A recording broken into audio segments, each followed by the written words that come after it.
Ever since you can remember, you felt something in your chest telling you to move, to love, to speak, to try. Day after day, you pretend you don't hear it calling, or maybe you dismiss it as silliness or worse.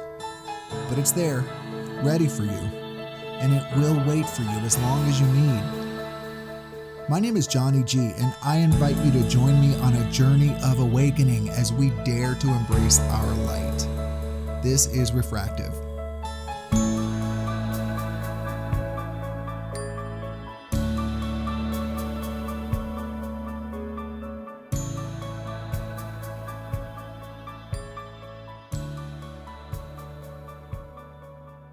Hello, everyone, and welcome to another episode of Refractive. I'm your host, Johnny G. Today, I'd like to introduce all of you to Bob Doyle. He's best known as a featured expert in the film and the book, The Secret. And now he focuses coaching and training on neuroplasticity, how we can rewire the brain. He's been teaching these principles since 1998, and he's driven by his passion for creative self-expression. And his work is heavily focused on helping people decide who they want to be and how they want to express themselves. So that's right up the alley of this show. Bob, I'm really happy to have you with us. It's great to be here, Johnny. Thanks.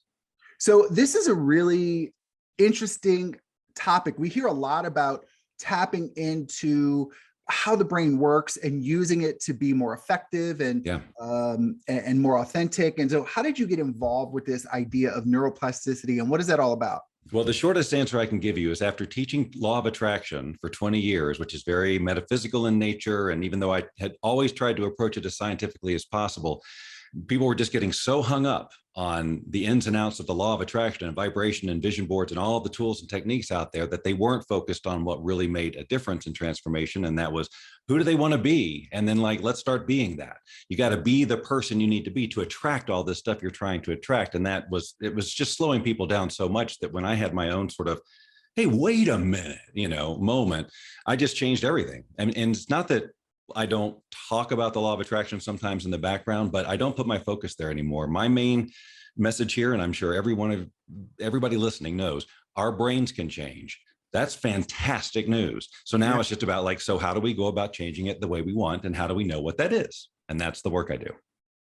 And so when we say the brain can change, I'm assuming that you mean both physically as well as in other aspects of brain functioning as well. So what do you mean by the brain can change? I'm talking about, I'm getting down to growing new neural pathways, to creating a whole new, basically, data bank, replacing all the old autopilot behavior that is in the form of literal biology and changing it to new biology that's, different programming, basically. I mean, people use the computer analogy all the time, and of course there's gaps, but it really is a good way to describe what's going on here. We got programmed when we were just saying yes to everything.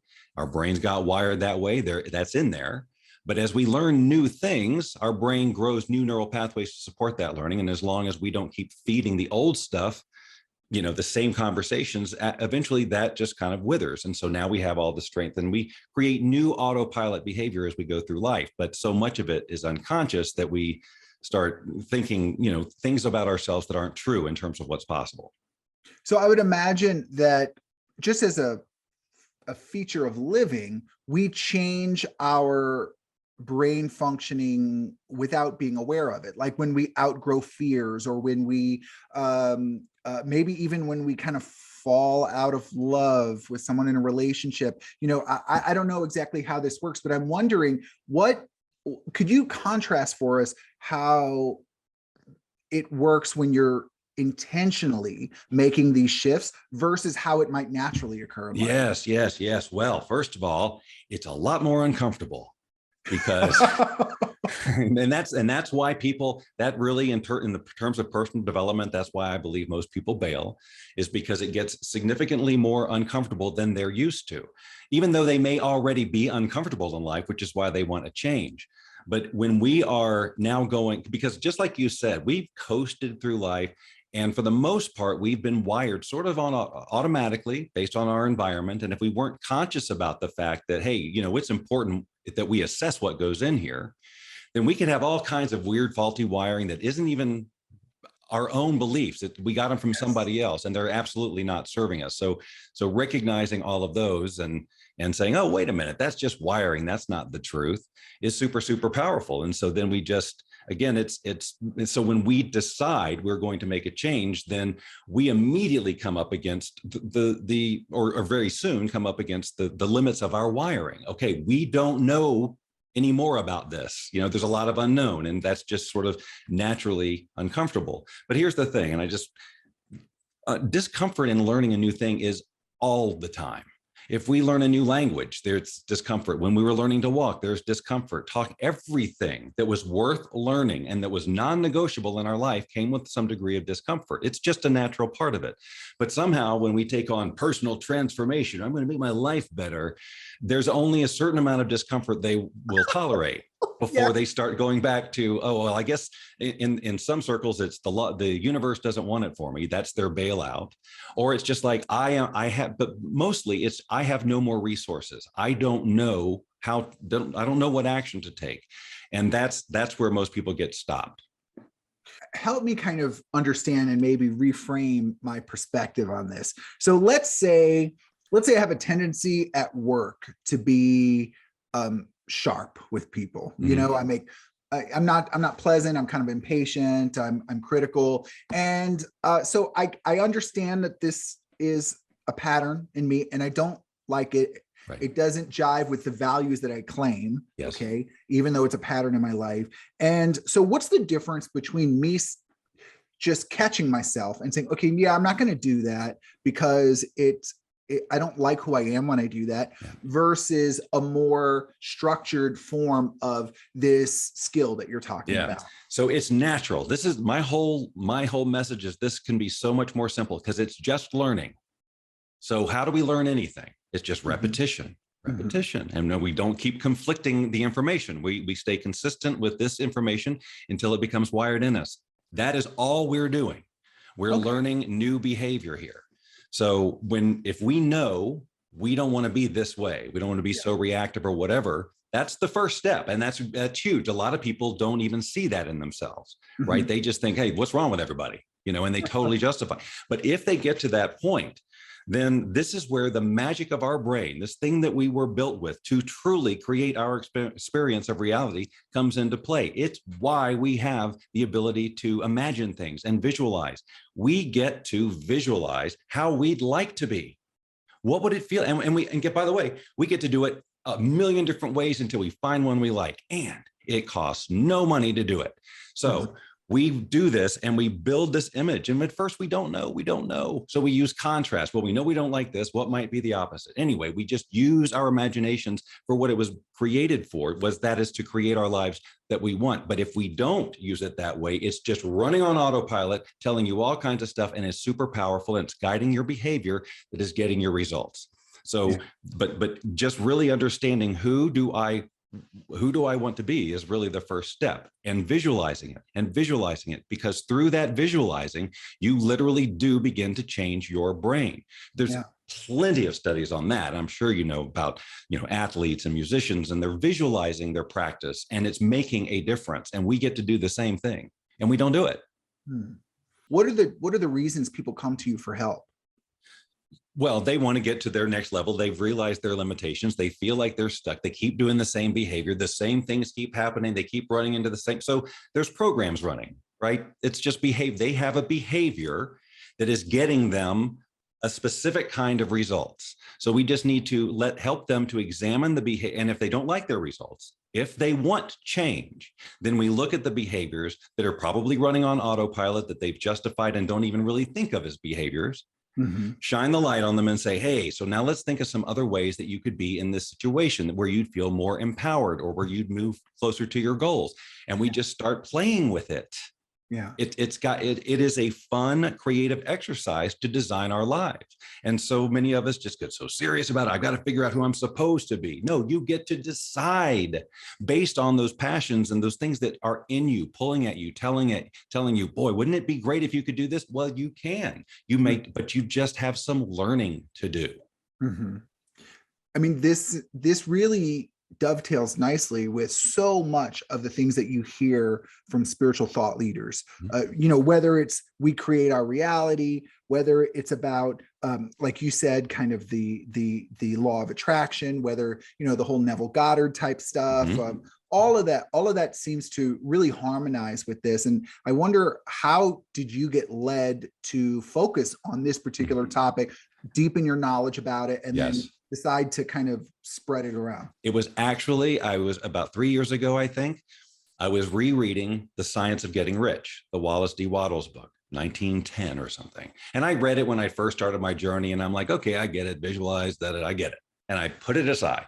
And then I read it 20 years later after I've been teaching this stuff and doing all this in the way that I've been doing it. And it had a whole different level of impact. And I've since read it, like, I don't know, countless times, dozens. It's the only book that I've actually read multiple times where the pages are falling out, I'm dog ear and highlighting. I'm not that guy, but I am with that one because I get new stuff every time. But some of the, and it's not talking about neuroplasticity or anything, but it was talking about the importance of who you're being and how that is what creates the change around you.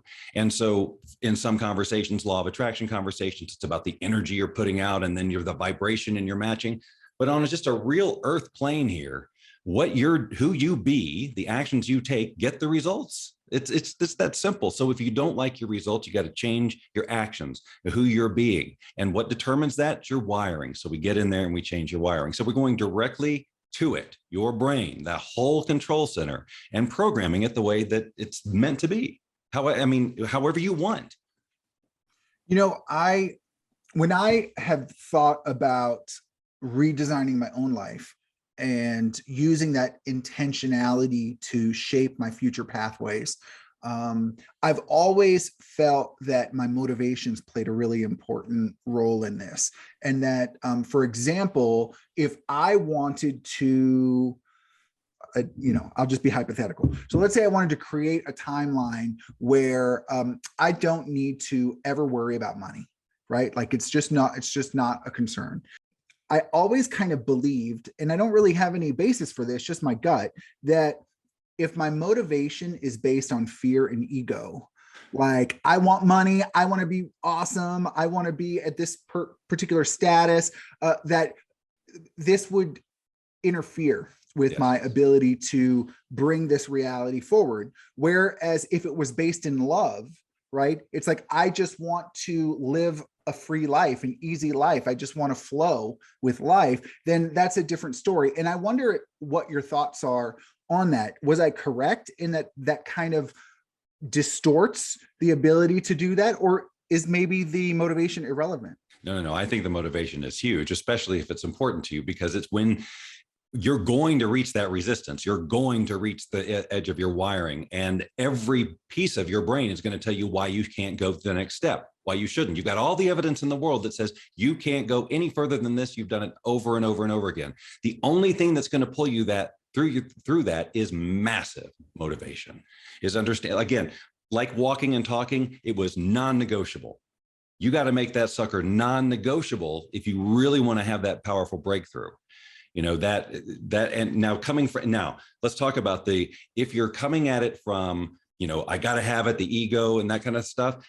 Again, for years, I probably would have talked the vibration that you're putting out like that. And what are you going to attract with that?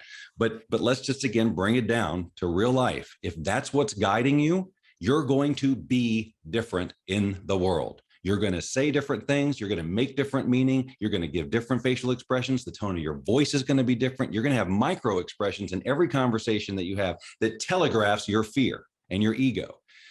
And that's going to have a result, vibration or not. Okay. But if in your second example, you're driven by love or whatever the positive aspect of it is that puts you in your power, that makes you be the person you truly want to be. No one wants to be in ego and fear. That's not who you're trying to create. So obviously you want to be, and as you are visualizing that, and in these exercises, seeing who that person is, how they interact, how they respond differently than you've traditionally been, and then you put that out in the world, of course you're going to get different results and be more attractive to the types of people you want to be attractive to sustain that kind of life. Yeah. Byron Katie, I'm sure you're familiar with Byron. Yes. Katie. She's huge. She says several times throughout many of her books that beings can sense innocence. They can detect innocence. And so she talks about, like, for example, if you're walking through what some people might call a dangerous neighborhood, well, is it true? Is it really a dangerous neighborhood? Are you really in danger? What's true about that right now, and how much of that is real, and how much of that is your own story that you're believing? And so when it comes to the idea of what you're putting out affecting what you receive, that's what that brought to mind for me. I wonder if you've had any other thought leaders in the spiritual realm that has helped you better understand and turn this concept into something practical.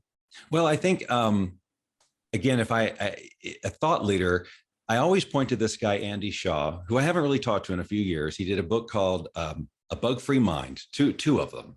And it was just the most incredible work on how we think and how we need to be thinking if we're going to do things productively. And that was another one I listened to over and over, and that's many, many hours. It's like 800 something pages. It's a lot.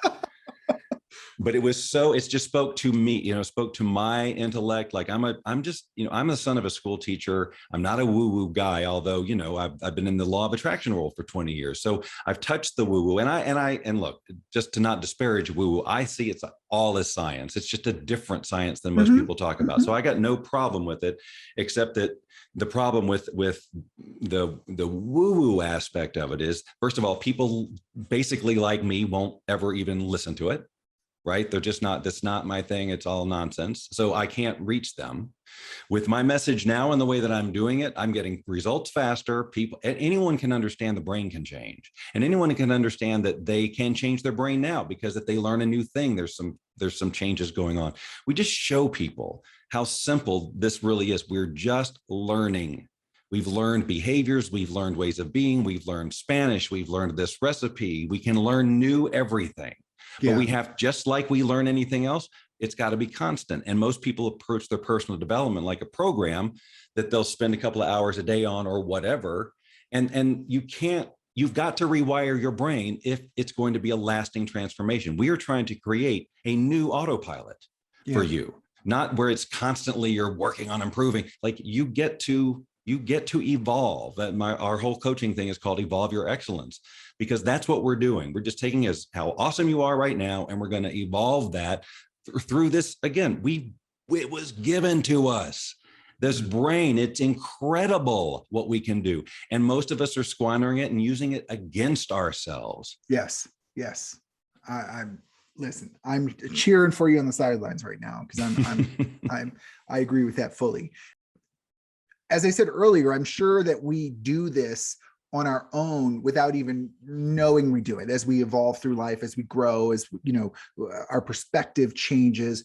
But as you are teaching people to be more impactful in their efforts to adjust the way their brain functions, like, without giving too much away, like, how does that work? Like, what are the layers or processes of that?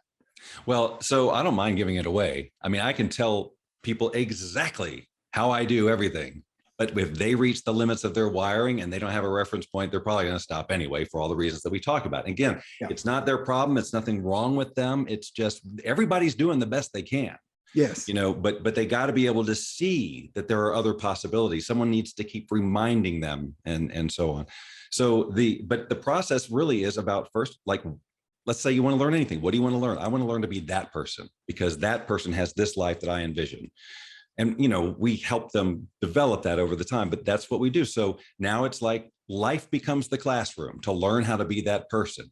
We study in the morning and in the evening with our visualizations. That's where we're sort of researching and saying, okay, we'll try this. This sounds good. And, and then we go out and we try and we take some action and we get some feedback, and maybe it's not great. That is something to be thankful for. Like, every piece of feedback you get, no matter if it seems like it's 7 steps back, it's the result of you moving forward. Had you not moved forward, you wouldn't get the feedback that you're getting, that you're interpreting as 7 steps back. No, it's a step forward, because now you know 7 steps worth of stuff not to do or to change. Yeah. The people who have their dreams realized take the journey. all the ups and downs. And this is the other thing, like with The Secret and Law of Attraction, people get into too much magical thinking, like, well, I'll just visualize it and it'll just happen. How is that going to work? You need to take the journey to be that person. Now, you can use these techniques to attract and to move along more quickly and intentionally the situations and the, you know, the things that you need to do, the action you need to take to get there, but you'll need to take that action. Mm-hmm. You'll need to have the ups and the downs and maintain that life. And you got to embrace it. You just got to embrace it and say, thank you for that. Thank you for that. Thank you for that. And when you can do that, like even celebrate the stuff that normally would make other people quit, then you truly just become unstoppable, and your brain is ready to do that. Do you think that there are certain aspects of life that this works better in than others? Or do you think it really is applicable to any part of living? Well, I think it's going to be different for everybody, because some things, everybody has their own stuff. Like this might be really easy for some people to rewire themselves into a person who exercises more. Like that might not be such a big deal. But if it's a relationship issue, like it'll take them, who knows what tangled stuff they've got in there around there. So I really don't know. I mean, that's one of those things that I have such an issue with the industry when they promise, like permanent transformation in any set amount of time. I mean, I can certainly promise to make it faster than it would be if you didn't do any of this stuff, but we don't know what's going on in there. You don't know what's going on in there. It's a constant discovery. Like you may think, I got this one beat. I'm no longer triggered by, oh, there it is, because she did it, right? And that's just, again, you just go, okay, thank you, because most people aren't even taking the journey. Most people just stop, and they just stop wherever they are at age 40 or whatever, and this is it. And they're just going to evolve through autopilot, through whatever comes along, and just keep reacting. But you are being proactive, which means that a lot of people around you are going to go, what the hell are you doing? Right. You know, and have something to say about it. But if you're committed, if you've got the motivation, if you know why it's non-negotiable, you won't be stopped by those people, and you'll do whatever you got to do. Just like everybody who invented anything that we use every day, they didn't quit because somebody said, you can't do that. Yeah. You know, we'd have nothing if everybody approached technology invention like if they approach personal development, no. If the inventors in the world approach their invention like we approach technology, we'd be in caves. Yeah. I mean, if we, I had to say that completely wrong, but no, we get you. So listen, so I'm in the recovery community. I talk about it quite a bit on the podcast, and I wonder if you've seen this apply to compulsions and addictions and overcoming other type of self-harming behaviors that are compulsive like that. And what are your thoughts on that? Absolutely. So in 2016, I quit drinking after doing a 45-minute exercise after drinking, my whole adult life. And since then, the same process. I've got people who I work with now, drinking, smoking. It's really about any bad behavior. I got a process called the click. Anyway, the point is, yes, absolutely. You can rewire yourself for those things. Now, I'm not an addiction specialist or anything like that. I would never speak to the physiological stuff, but especially when it's more behavioral, when you've got a behavior that is not good and it shows up like an addiction. But I never would have thought I would have given up drinking. Sure. I was just like, no, I'm not. I'm good. But then one day I just had that moment where I'm looking around and I'm seeing empty bottles everywhere, and I'm going, I did this. And I didn't sit down to quit drinking. I sat down to get a grasp on what was going on with me. Why am I so off track? And that was the process that laid out, that pointed to drinking as one of the major things that was absolutely stopping me from any vision I was ever going to have.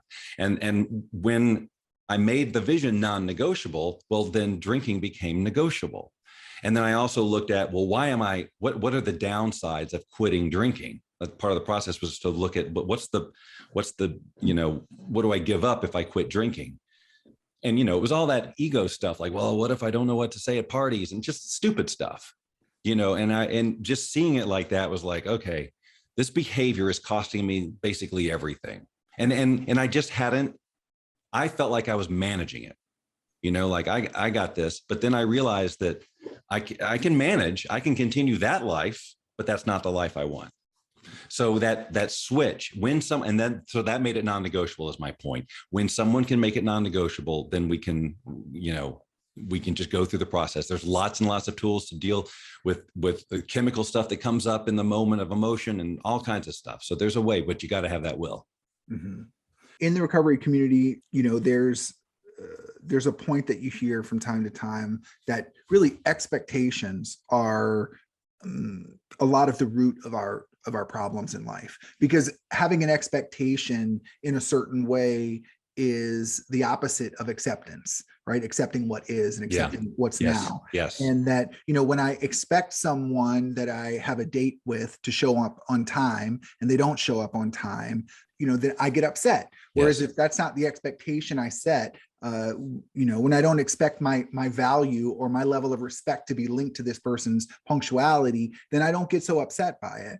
And you can extrapolate that to any situation. When I talk with people like you who've done a lot of work and research to present tools for growth and development to the public, I always ask questions about how does it work and what can you use it for and like all of that stuff. Mm-hmm. And inevitably I can't really say that, because if you go into this saying this is how it has to be, then you're setting yourself up for trouble in the beginning, because you have like these expectations and rules that you're setting for yourself. And so I wonder if expectations, where's the sweet spot? Yeah, well, in the law of attraction community conversation, it was all about attachment to a specific result. And see, that's the problem, because everybody's looking at the external. That's why I'm focused on this, the internal. Who are you going to be in whatever situation you end up with, right?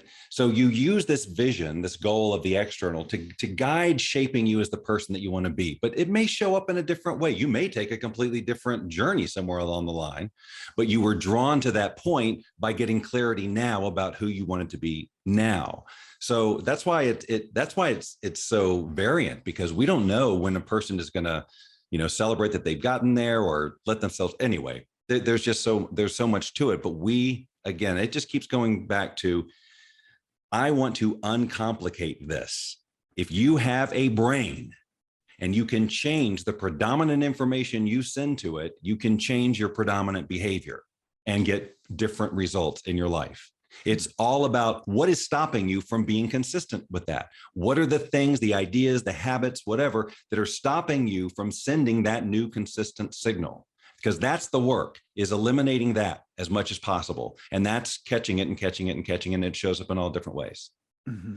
So before we wrap up, I wonder if you have, you've already referenced a couple of books that have been impactful for you. I wonder if you have any other resources or books or things like that you'd like to recommend to listeners who want to learn more about this, maybe start to apply some of it. Obviously they can come to you, and I want you to be able to share your information as well. Sure. But I wonder if there's any foundational stuff that you'd like to recommend as well. If people really want to get into the sciencey stuff, the brain, and hear a lot of big words around the brain, then everything by Joe Dispenza is awesome.